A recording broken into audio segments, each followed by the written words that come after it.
할렐루야, 할렐루야. 성탄절을 맞이해서 우리 신가족 모든 가정과 하신 모든 일마다 임만되신 하나님의 평강과 축복이 함께하실 축원합니다. 우리 기독교 절기 가운데 가장 기쁨과 감격이 넘치는 절기를 꼽으라 그러면 부활절과 성탄절입니다. 부활절은 우리 예수님께서 이 땅에 오셔서 십자가를 통해서 우리에게 죄와 사망의 모든 권세를 해방시켜 주시고 우리에게 하나님께서 구원의 길을 열어주셨기 때문에 또 이 십자가를 통해 승리의 날을 우리에게 줬기 때문에 이 날이 가장 기쁨과 감격 있는 절기가 바로 부활절입니다. 반면에 성탄절은 우리 죄 많은 인간들을 사랑하사 우리 인간을 구원하기 위해서 하늘 보좌의 영광을 다 버리시고 낮고 천하 이 땅에 오셔서 이 하나밖에 없는 독생자를 준 하나님의 사랑이 표현된 날, 이 날이 바로 성탄절이기 때문에 아주 이 성탄절이 우리에게는 감격과 감사의 큰 기쁨이 넘친 절기가 바로 이 성탄절이 되는 줄로 믿습니다. 매년 성탄절이 되게 되면 설렘이 있어요. 그동안 우리가 이 코로나를 거치면서 제대로 성탄 예배를 잘 못 드렸는데 그래도 이번 올해는 그래도 조금 낮아가지고 이렇게 마음껏 예배 드리는 게 참 얼마나 감사한지 몰라요. 이게 성탄절 되면 사람들이 인사를 많이 하는데 메리 크리스마스 이 말은 뭐냐면 메리 크리스마스, 우리 예수님을 경배한다, 찬양한다 그런 마음으로 인사를 합니다. 프랑스 사람들은 노엘 이제 평안하다, 노엘 이제 평안하다 이렇게 인사를 나눠요. 독일 사람들은 바이나흐텐 그러면서 인사를 나눕니다. 이탈리아 사람들은 나탈레라고 인사를 하면서 이 성탄절을 보내게 됩니다. 우리는 옆 사람과 함께 메리 크리스마스 인사 한번 나눌까요? 뒷사람에게도 메리 크리스마스. 네. 이 성탄절의 유래를 보게 되면 기독교가 처음으로 시작된 300년 동안은 사람들이 성탄절에 대해서 관심이 별로 없었습니다. 많은 사람들이 뭐에 관심이 있었는가 하면 그 당시에 예수님의 죽음과 그 다음에 부활과 승천에 대한 관심 때문에 이 성탄절에 대해서 별로 사람들이 초창기에는 관심을 갖지를 않았습니다. 그런데 시간이 좀 흘러가면서 많은 기독교 사상가들이 인간의 몸을 입으시고 이 땅에 오신 그 예수님에 대한 관심을 그들이 갖기를 시작했습니다. 초기에는 이 성탄절이 1월 6일과 7일 그들이 성탄절을 지켰습니다. 왜냐하면 예수님이 세례받은 날이 1월 6일이에요. 예수님이 세례받은 날을 기점으로 해서 1월 6일과 7일이 처음에 성탄절을 그들이 지키게 되었습니다. 그래서 336년도에 콘스탄틴 대제가 우리 기독교를 로마의 휴일로 정하면서부터 그날을 새롭게 제정을 하게 되는데 AD 350년경에 율리우스라는 사람이 공식적으로 12월 25일이 성탄절이라 그래서 지금까지 12월 25일로 이렇게 지키면서 우리가 성탄을 지켜오고 있습니다. 우리나라는 언제부터 시작됐는가 하면 1949년도 해방 이후에 이 다음 해에 기독탄신이라 이렇게 해서 우리나라가 지켜오고 있었습니다. 지금 이 시간에 저 동남아시아권 가운데 사우디아라비아나 이란이나 오만이나 홍콩, 마카오 이 아랍권의 사람들은 성탄절을 지키지 않아요. 그런데 이슬람교도를 믿고 있기 때문에 공휴일로 지키지 않는 것이 그 이슬람교도 사람들의 모습입니다. 그런데 우리들은 이 12월 25일이 성탄절이기 때문에 모두 교회에 나와서 이렇게 하나님 앞에 경배와 찬양을 드리면서 우리 예배를 드리게 되는데 우리 성탄절 가운데 가장 노래를 많이 불렀던 게 바로 고요한 밤 한 소절씩 고요한 시작 고요한 밤 거룩한 밤 어둠에 묻힌 밤 주의 부모 앉아서 감사 기도 드림 아기 잘 잔다 아기 잘도 잔다 아기 잘도 잔다 이 노랫말이 언제 지어졌는가 이래 좀 보니까 지금부터 200년 전에 이 노랫말이 생겨났습니다. 그 독일의 그 찰츠부르크의 초등학교 음악 선생님이 한 분이 계셨습니다. 이분이 이제 학교의 교사로서 아주 시골의 조그마한 아이들 2반밖에 안 되는 학교에서 학교 교사도 하고 또 교회도 관리하고 학교도 일을 지키면서 교사로 일을 했는데, 이분이 첫째 부인하고 결혼했는데 그 부인이 세상을 떠났습니다. 둘째 부인하고 또 결혼했는데 둘째 부인도 세상을 떠났습니다. 세 번째 부인하고 결혼했는데 평탄하지 못했어요. 그러다가 이 노랫말이 오늘 시상에 떠올라가지고 영감을 받아가지고 이 고요한 밤 거룩한 밤 노래를 그가 쓰게 되었습니다. 쓴 다음에 그 당시에 무명의 성자였던 모던 신부에게 갖다 그 곡을 주게 되니까 기타로 반주하면서 처음으로 그 노랫말을 만들어냈습니다. 이 고요한 밤 거룩한 밤은 이 전 세계에 300개국의 언어로 이게 나가서 전 세계 사람들 다 아는 노래가 이 고요한 밤 거룩한 밤이에요. 이 노랫말을 보게 되면 아주 소박하고 순수함인 이런 노래가 바로 고요한 밤 거룩한 밤의 노래라고 볼 수가 있습니다.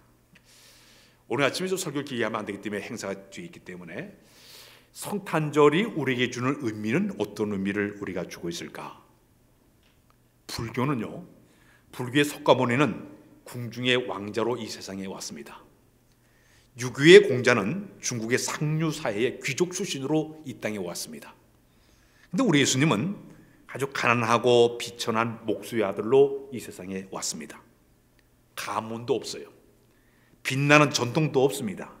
내세울 만한 어떤 그 배경도 하나도 없는 비천한 가정에서 우리 예수님이 오시게 됩니다.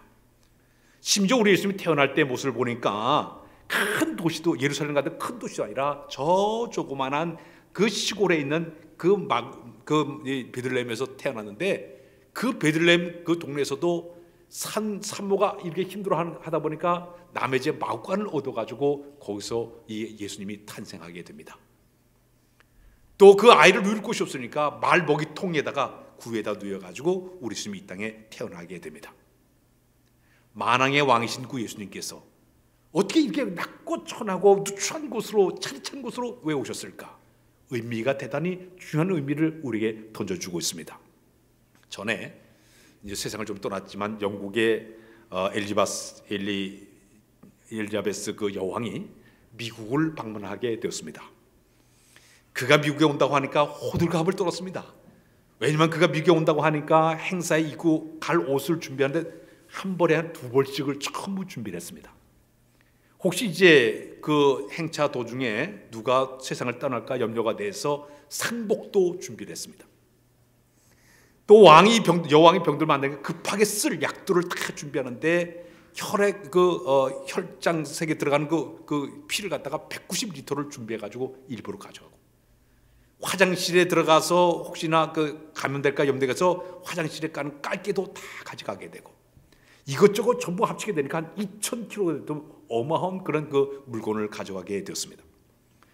전용 그 미용사만 2명이 따라가고요, 수행원만 수십 명을 따라갔는데 그 당시에 거기에 들어간 돈이 총 얼마나 하니까 29억 원이 들어갔습니다. 한 나라의 여왕이 미국을 잠깐 동안 방문하는데도 어마어마한 돈을 투자하고 수많은 사람들이 거기서 준비하겠다 보니까 영국과 미국 사이가 호들갑도 없어서 이렇게 엄청난 행차라고 자랑하게 되었습니다. 여러분, 우리 하나님 보실 때는요, 저 영국의 여왕은 뭔지만도 못해, 아무것도 아니에요. 온 우주 만물의 전부가 주인이신 하나님께서 보실 때 이 지구 땅도는 아무것도 아닌 조그마한 동네에 불과합니다. 거기에도 영국이라는 조그만 도시에 한 여왕이 움직이네도 엄청나게 호들갑을 떨고 야단보서 하는데, 만왕의 왕이시고 만유주가 되신 그 주님이 이 땅에 오는데도요, 이렇게 가장 낮고 천한 이 말고 오신 이 이유가 도대체 무엇이냐? 크게 나누면 3가지 의미를 우리에게 던져주고 있습니다. 왜 예수님이 낮고 천한 이곳에 오셨을까요? 따라서할까요? 인간의 삶을 친히 체험하기 위함이다. 히브리서 2장 18절 다시 한번 읽어볼까요? 시작. 그가 시험을 받아 고난을 당하였은즉 시험 받는 자들을 능히 도울 수 있느니라. 히브리서 4장 15절 말씀입니다. 다 같이 시작. 우리에게 있는 대제장은 우리의 연약함을 동정하지 못하시리가 아니요 모든 일에 우리와 똑같이 시험을 받으신 이시로되 죄인은 없으시니라. 우리 예수님이 이 땅에 33년 짧은 생애를 사시면서 우리 인간의 삶의 가장 낮은 곳에 처한 삶의 모습을 전부 체득하신 분이에요. 이 땅에 계시면서 가난도 경험했습니다. 줄이고 배고픈 40일 동안 금식기도 하면서 줄인 자들의 그 고통을 그가 다 체험을 했습니다. 아픈 자의 그 고통을 다 체험했습니다. 죽은 자의 고통을 체험했습니다. 죄인들을 찾아가고 소외자들을 찾아가서 그들의 아픔과 괴로움을 다 체험하셨어요. 특히 우리 예수님께서 이 땅에 오실 때 이 말구유와 십자가는요 고통의 가장 큰 모습입니다. 말구유통은요 춥고 그리고 가장 낮은 곳, 누추한 곳, 추운 곳, 누추한 곳에 그 모습으로 오신 예수님의 그 모습, 십자가를 통해 가지고 가장 흉악한 죄인이 당하는 아픔과 채찍과 고통과 이걸 철저하게 다 당하신 분이에요. 왜 그랬을까요? 우리 인간들이 죄로 말미암아 이렇게 인간들의 찾아온 이 고통과 이 죽음과 이것을 친히 다 체험하신 거예요. 다 체득하시고 짧은 인생을 사신다가 하늘로 올라가셨어요. 올라가신 다음에 지금 이 순간에 뭐 하고 계시냐? 하나님 보좌 우편에 앉으셔서 지금 이 순간에 하는 일이 있습니다. 그게 뭐냐면 자기 자신이 모든 고통과 시를 이미 다 체득했기 때문에 시험받는 사람을 도와주고 있는 줄로 믿습니다. 아픈 자를 위로하고 계신 줄로 믿습니다. 중보 기도하면서 스스로를 바라면서 끊임없이 도와주는 역할을 하신 분이 바로 우리 주님이세요. 왜? 그분이 이때 세상의 모든 걸 다 체득하셨고 다 체험했기 때문에 저들의 고통을 아는 거예요. 그래서 그들을 위해서 중보기도 하시면서 일어서기를 바라고 승리하기를 바라고 넘어진 자가 서기를 바라면서 끊임없이 우리를 중보하고 있는 줄로 믿습니다. 두 번째 의미가 있습니다. 우리 예수님이 이 땅에 이 낮은 곳으로 오신 이유 가운데 하나는 우리에게 섬김의 본을 보이기 위해서 이 땅에 따라서 섬김의 본을 보셨다. 우리 사람들의 마음속 깊은 곳에는 누구나 다 섬김을 받기를 원하고 있습니다. 누구나 다 높아주기를 원하고 있습니다. 그러나 우리 예수님은 그러지 않았습니다. 성경 말씀에 마태복음 20장 28절에 보게 되면 우리 읽을까요? 마태복음 20장 28절의 말씀을 읽겠습니다. 시작. 인자가 온 것은 섬김을 받으려 함이 아니라 도리어 섬기려 하고 자기 목숨을 많은 사람의 대성물로 주려 함이니라. 또 한 곳 있습니다. 마태복음 20장 20절 시작. 너희 중에 누구든지 으뜸이고자 하는 자는 너의 종이 되어야 하리라. 우리 예수님이 이 땅에 계시면서요 철저하게 낮은 자리에 내려가서 섬김의 본을 보신 분이 바로 우리 예수님이십니다. 이 당시에 종교 지도자들, 제사장이나 장로나 서기관들은요 섬김 받기를 얼마나 좋아했는지 몰라요. 겉으로 위험을 나타내기 위해서 일부러 수염을 길게 길러가지고 위험 있는 척했습니다. 기도의 끈을 일부러 쭉쭉 달아가지고 나 기도 많이 하고 있다 이걸 보여주기 위해서 기도끈을 주렁주렁 매달고 다니면서 사람들에게 의식하는 모습을 보여줬습니다. 그들은 길을 가면서 사람들의 문 안 받기를 좋아했습니다. 어느 곳에 초청받은 일부러 저 상자에 가서 딱 앉아있는 것을 즐겨했습니다. 걸어갈 때도 거드는 피우면서 걸어갔습니다. 우리 예수님 볼 때 얼마나 외식하는 사람들이 회칠한 같은 그들의 모습이었습니다. 그러나 우리 예수님은 그러지 않았습니다. 오히려 스스로 낮아지셔서 제자들의 발가다 씻길 정도로 가장 낮은 곳에 내려가서 섬기의 본을 보신 분이 바로 우리 예수님이세요. 이 땅에 낮은 자로 오신 그 이유는 뭐냐면 섬기의 본을 많은 사람들에게 교훈으로 주기 위해서 가장 낮은 자로 오셔서 너도 이렇게 나처럼 섬겨야 되느니라. 이것을 우리에게 보여준 줄로 믿습니다. 20세기의 성자 3명을 꼽으라면 인도의 간디를 꼽고 있습니다.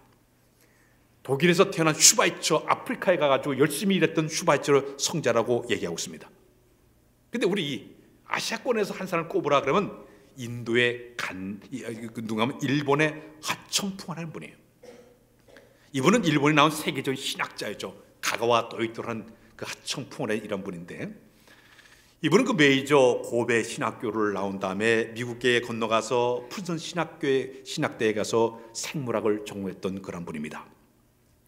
그 다음에 그가 일본에 귀국을 해서 그는 빈민군에 들어가서 아주 그들과 함께 생활하게 됩니다.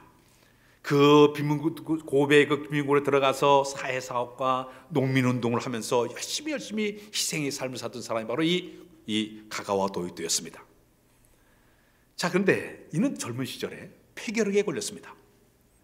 죽을 몸에 사형 선고를 받던 사람이었어요. 죽을 날 하루를 기다렸는데 친지와 교회 식구들 전부 와서 마지막 고별 예배를 드리고 죽을 줄 알았는데 이 사람이 간신히 살아났어요. 그때 그는 자기 마음속에 내가 이렇게 새로운 삶을 살게 되었으니 내 인생을 전부 내가 예수님처럼 내 삶을 살아야 되겠다, 그런 마음을 가지고 그가 신학을 공부하면서 미국 가서 공부를 다 마치고 돌아오자마자 니역가에다가 가재도구와 책을 다 술에 싣고 니역거를 끌고 저 고베 빈민군에 들어가서 그가 그들을 위해서 사회사업하면서 일을 하기 시작합니다. 그 당시 고베 지역에는 빈민군에 들어가니까 먹지 못해가지고 이 변을 보지 못한 사람들이 수두룩했습니다. 못 먹으니까 이 항문이 막혀가지고 이 변이 제대로 나오질 않는 거예요. 그럼 이 하점풍은 이 사람이 어떻게 했는가 하면 그들을 찾아가서 전부 제가 그 사선을 넘어서는 책을 어릴 때 읽었는데 그분에 대한 이야기입니다. 거기 내용에 보게 되면 항문에 입을 대고 혀를 가다 다 침을 바른 다음에 거기를 후벼내요, 손가락. 그래서 그들의 변을 도와주면서 그들이 그를 섬기를 시작합니다. 그래서 해방 신학이 여러 가지 신학을 많이 하고 있지만 이 가과도요토는 이 학문 신학을 얘기하고 있습니다. 철저하게 내려가는 삶을 가진 사람이 가과도요토는 이런 사람이었습니다. 이분은 70세가 넘도록 비자루를 가지고 열심히 청소하면서 진정한 성의 삶이 무엇인가 많은 사람에게 보여줬던 인물이 바로 이 가과도요토라는 사람이었습니다. 우리 예수님은 이 땅에서 철저하게 발을 씻기듯이 성의 본을 보였던 주님을 우리가 배워서 이 성탄절에 우리의 마음에 성기의 마음이 풍성한 영들의 모습이 되어야 될 줄로 믿습니다. 마지막에는 우리 예수님이 이 땅에 오실 때에 낮고 겸손한 자를 찾아오신 것을 우리에게 이야기해요. 따라서 그 낮고 겸손한 자를 찾아오셨다. 첫 번째 성탄절에 오셨을 때 가장 제일 뜻깊게 맞이한 사람들이 누군지 아십니까? 이 땅에 만왕의 전 예수가 오셨을 때에 그 당시에 사회적으로 대접받는 사람들 굉장히 많았어요. 훌륭한 종교들 굉장히 많았어요. 지식인들 많았어요. 그러나 그들 다 지켜버리고 오히려 저 베들레헴 들판에서 대접도 받지 못하고 인정받지도 못하고 소외되게 치는 그 목자들을 찾아가서 천사들이 저 다행히 그 베들레헴 그 동네 너희를 위해서 구주가 나셨다고 처음으로 그들에게 이야기를 들려주게 됩니다. 그들은 사회적으로 대접받지 못했어요. 인정받지를 못했어요. 소외된 계층이. 그러나 이 땅에 오신 예수님을 처음으로 소식을 들은 사람이 바로 이 목자들이에요. 주님은 이 땅에 복음을 듣게 하는 모든 사람, 어떤 사람을 원하냐? 낮은 마음, 겸손한 사람에게 복음이 들려오게 되는 거예요. 오늘 우리가 살아가면서 우리의 마음속에 자꾸 우리 마음을 높이다 보니까 주의 음성이 들려오질 않아요. 너무 배부르다 보니까, 너무 높은 지위에 있다 보니까, 세상의 권력과 명예를 갖고 있다 보니까 주의 음성이 들려오질 못해요. 낮은 자로 음성이 들려오게 되는데, 천한 자 내려가야 음성이 들려오는데 듣지를 못하게 되는 것이. 성지 순례를 가면 베들레헴 예수님이 탄생한 곳을 방문하게 됩니다. 거기 가면 예수 탄생 교회가 있습니다. 그 두 군데 방문한 한 곳은 목자들이 있는 그 들판 교회가 있고, 그다음에 이제 예수님이 탄생한 그 베들레헴 그 교회를 방문하게 됩니다. 여러분들 그림 다 보셨지만은 여기 보게 되면 그 예수 탄생 교회를 쭉 들어가게 되면요, 들어가는 문이 하나가 있습니다. 근데 문이 어떻게 되는가 하면 작은 문으로 높이가 120이고 넓이가 80밖에 되질 않아요. 작은 문이 있습니다. 원래는 문이 크게 3개가 있었습니다. 큰 문이 있어가지고 말을 타고도 들어갈 정도로 큰 문이 있었는데, 그 당시에 가만히 우리가 말을 타고 사람들이 많이 들어오니까 이 큰 문 2개를 다 막아버렸어요. 그래서 말을 타고 조건이 못 들어오게끔 큰 문을 2개 막 하고 이 조그마한 문을 만들어서 이 120밖에 안 되니까 어떤 왕이 방문하든지 누구든지 장군이 오든지 누구든지 오게 되면 예수님의 탄생의 그 자리에 가려면 머리를 숙여야만이 그 자리를 들어가게 만들었어요. 전 세계의 모든 사람들이 다 그곳에 찾아온다 하더라도 주님 만나려면 겸손하게 머리 조아야만이 작은 문으로 들어오는 의미예요. 그래야만이 주님을 만날 수 있다, 그 얘기입니다. 이 성탄절을 맞이하면서 우리에게 가장 중요한 자세겠습니다. 낮아지고 겸손해야 주님을 진정으로 만날 줄로 믿습니다. 하늘 보좌의 모든 영광을 다 버리시고 이 땅에 내려오셔서 철저하게 낮춘 그 마음을 내가 간직을 하고 내게 내려가야만이 주님을 친히 오셔 우리를 만나주시는 은혜를 허락해 주실 줄로 믿습니다. 이 성탄 아침에 이 은혜가 여러분에게 풍성해서 여러분 생각 가운데 이 땅에 오신 겸손한 주님을 내 마음에 모시고 평생 동안 주와 동행하는 여러분의 모든 삶이 되시길 주의 이름으로 부탁드립니다. 기도합니다. 하나님, 성탄절 이 아침에 주님처럼 겸손한 마음을 갖도록 도와주시고 성계의 마음을 갖도록 도우셔서 이 생 사는 날마다 주님을 드높여 사는 우리 모두로 인도하여 주옵소서. 이 시간 주님 만나 뵙기를 원합니다. 친히 오셔서 우리를 만나주시고 우리를 새롭게 하여 주옵소서. 예수 그리스도의 이름으로 기도하옵나이다. 아멘.